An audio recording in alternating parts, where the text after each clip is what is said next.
EVs are not clean because they are powered by coal and natural gas.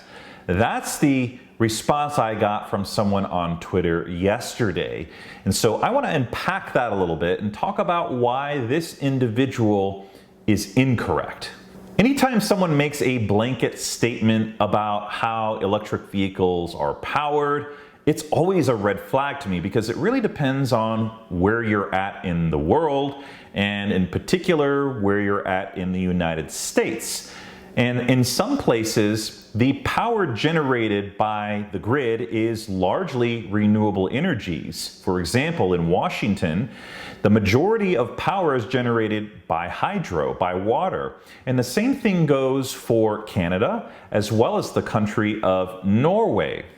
But even if you're powering your electric vehicle 100% from the grid, research shows that it's approximately half the global warming pollution as a gas comparable vehicle. And most grids do get cleaner over time. In fact, the majority of power providers have committed to increasing their renewable energy production.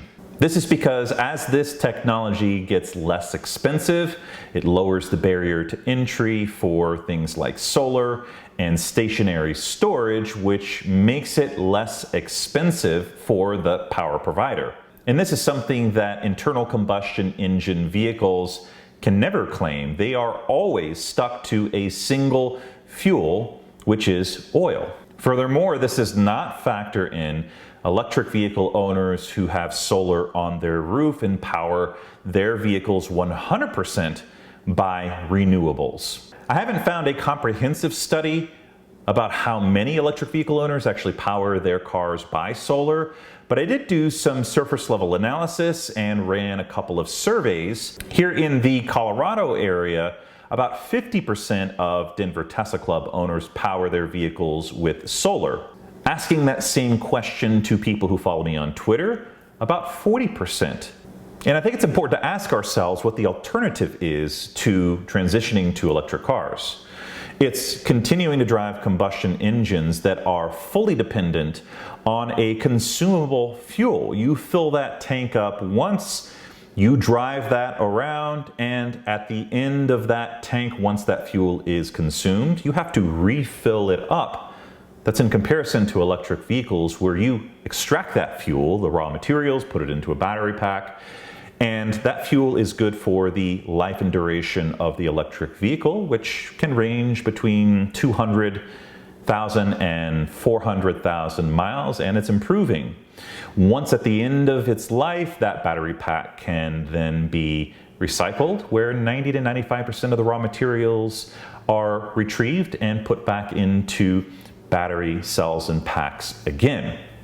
The other thing to note about continuing as we are driving combustion engines is that we continue to, as I speak for Americans who watch this, but anyone in a developed country who appreciates and values freedom, we tie ourselves to oil producers that don't necessarily represent American values or values of freedom, freedom of choice, independence of energy. We tie ourselves to OPEC, who largely controls the price of oil. So even if the environmental piece is not a factor for you, shouldn't it be important for you to support a drivetrain that is sourced and produced by energy that is independent from OPEC, that is independent from countries that don't represent American values? Shouldn't it be important for you to drive a vehicle that not only costs 7 to 10 times less to refuel, but also less to maintain and gets better over time through software updates? I think the answer to that question is very likely yes, and if it's not, it certainly should be strongly considered. My name is Sean Mitchell with All Things EV. What do you think? Sound off in the comments down below, and I'll catch you on the next video.